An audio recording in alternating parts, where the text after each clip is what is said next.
प्रधानमंत्री नरेंद्र मोदी ने शुक्रवार को कासगंज के पटियाली में चुनावी रैली को संबोधित किया। उन्होंने कहा कि आज पंडित दीनदयाल की पुण्यतिथि है। पंडित जी ने पूरा जीवन अंत्योदय के लिए समर्पित कर दिया। कल्याण सिंह को याद करते हुए कहा कि उनकी प्रेरणा से भाजपा निरंतर गरीबों, दलितों की सेवा में जुटी है। यूपी में पहले चरण का मतदान पूरा हो गया है। लोगों ने भारी संख्या में मतदान किया है। विशेष रूप से बहन बेटियों ने जमकर मतदान किया है। जो रुझान आए हैं वो यह बात रहा है कि भाजपा का परचम लहरा रहा है। विपक्षियों पर निशाना साधते हुए प्रधानमंत्री ने कहा कि मतदान के बाद नेताओं के चेहरे लटके हुए हैं। योगी जी क्या हाल कर दिया इन लोगों का। ये लोग घोर परिवारवादी हैं। उनको यह बात पता चल गई है कि नया डूब चुकी है। अभी से ही ईवीएम, चुनाव आयोग पर सवाल उठना शुरू कर दिया है। घोषणा की वो वाकई आप कल्पना कर सकते हैं भारत की एकता क्या है। लता मंगेशकर जी गोवा की बेटी, उनका पैतृक विस्तार गोवा, राम की भक्त, राम से जुड़े भजनों को अमर कर दिया। वो लता मंगेशकर जी अयोध्या में चौराहे का नाम उन पर करना, मैं समझता हूं जो भी राम मंदिर के दर्शन के लिए आएगा वो यहीं से निकलेगा तो लता मंगेशकर जी के भजन भी याद आएंगे और भारत रत्न लता मंगेशकर जी के लिए गर्व भी होगा। और दूसरा, योगी जी का जो फिल्म सिटी बनाने का सपना है, युवाओं को फिल्म जगत में अवसर मिले, इसके लिए लता मंगेशकर एकेडमी बना करके परफॉर्मेंस के लिए, गीत संगीत के लिए नई पीढ़ी को तैयार करने का काम जो किया है, योगी जी आपको, आपकी सरकार को और उत्तर प्रदेश भारतीय जनता पार्टी को मैं बहुत बहुत बधाई देता हूं आपके इस निर्णय के लिए। के माध्यम से वर्चुअली जुड़े हमारे सभी भाइयों बहनों को भी आज मैं यहां से प्रणाम करता हूं, नमस्कार करता हूं। यहां मेरी नौजवानों से विनती है, मैं आपकी तरफ देख करके बोलूंगा, आप चिंता मत कीजिए, लेकिन आगे आने की कोशिश मत कीजिए, जगह ही नहीं है। आप सभी भाइयों और बहनों का भी मैं आदरपूर्वक अभिनंदन करता हूं। जमकर के मतदान किया है। भाइयों बहनों, जो रुझान आए हैं वो ये बता रहे हैं कि पहले चरण में भाजपा का परचम लहरा रहा है। और कल दोपहर के बाद उन नेताओं के जितने इंटरव्यू आए हैं उनका चेहरा ऐसा लटका हुआ है।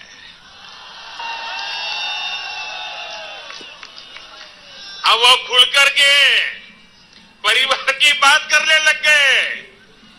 योगी जी आपने क्या हाल कर दिया इन लोगों का।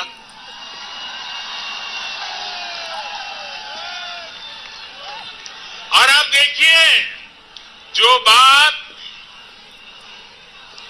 देखिए, ये बात जो घोर परिवारवादी लोग हैं उनको भी पता चल गई है कि नैया डूब चुकी है। इसलिए उन्होंने अभी से ही ईवीएम पर, चुनाव आयोग पर सवाल उठाना शुरू कर दिया है।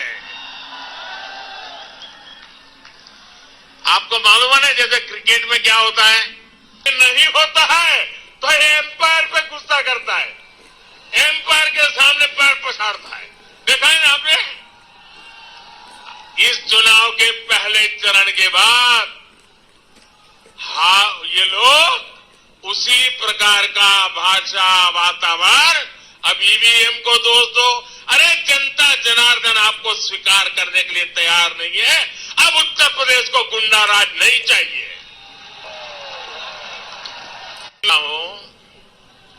कि भाई आपका डूबना तय है। अगर ईवीएम को ही गालियां देनी है तो 10 मार्च के बाद बहुत दिन है, देते रहना। साथियों, मोदी और योगी जी को जो आशीर्वाद और प्यार आप दे रहे हैं, उसने परिवारवादियों की नींद उड़ा दी है। ये परिवारवादी महलों में जिंदगी गुजारने वालों को जमीनी सच्चाई का पता ही नहीं है। यूपी के लोगों के हित, यूपी के लोग साल तक डबल इंजन की सरकार का काम देखा है। आपने हमें परखा है। गरीब का विकास हो, गरीब को मूलभूत सुविधाएं मिले, इसे हमने सर्वोच्च प्राथमिकता दी है।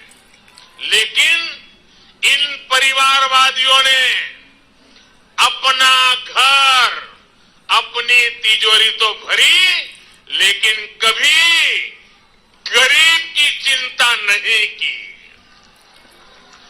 गरीब का जीवन आसान बने, ये लोग न पहले चाहते थे और न आज चाहते हैं। ये अफवाह फैलाने वाली प्रवृत्ति वाले परिवारवादी पूरी कोशिश कर रहे थे कि कोरोना का मुफ्त टीका गरीब परिवार को न लगे। इस डबल इंजन की सरकार ने उनके इस इरादों को सफल नहीं होने दिया। ये लोग गरीबों के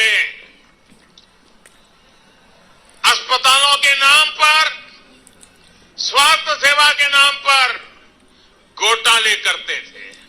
ये लंबा इतिहास आप जानते हैं। लेकिन योगी जी की सरकार ने अस्पताल और मेडिकल कॉलेज का जाल बिछा दिया है।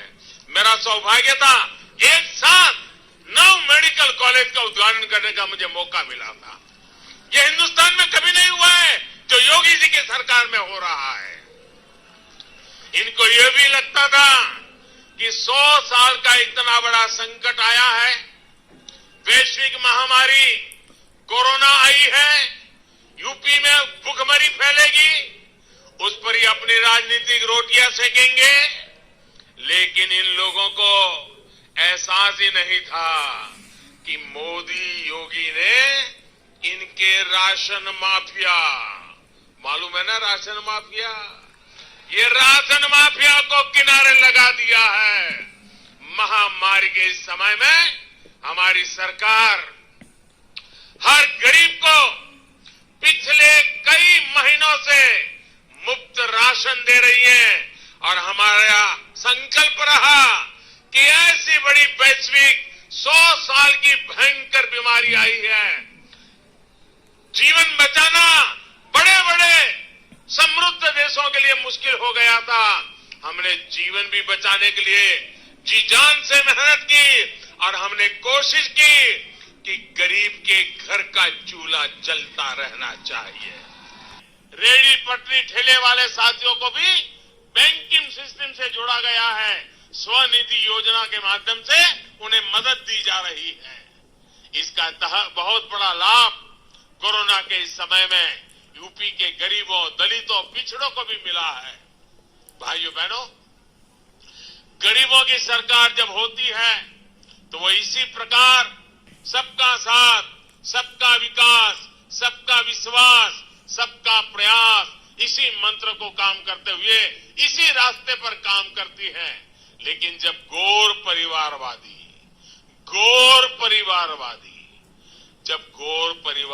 सरकार में रहते हैं तो वो अपने परिवार से बाहर सोचते भी नहीं है, उनको कोई लेना देना ही नहीं होता। जब घोर परिवारवादी सत्ता में थे तो सड़क वही बनती थी जहां एक परिवार के लोगों का हित होता था।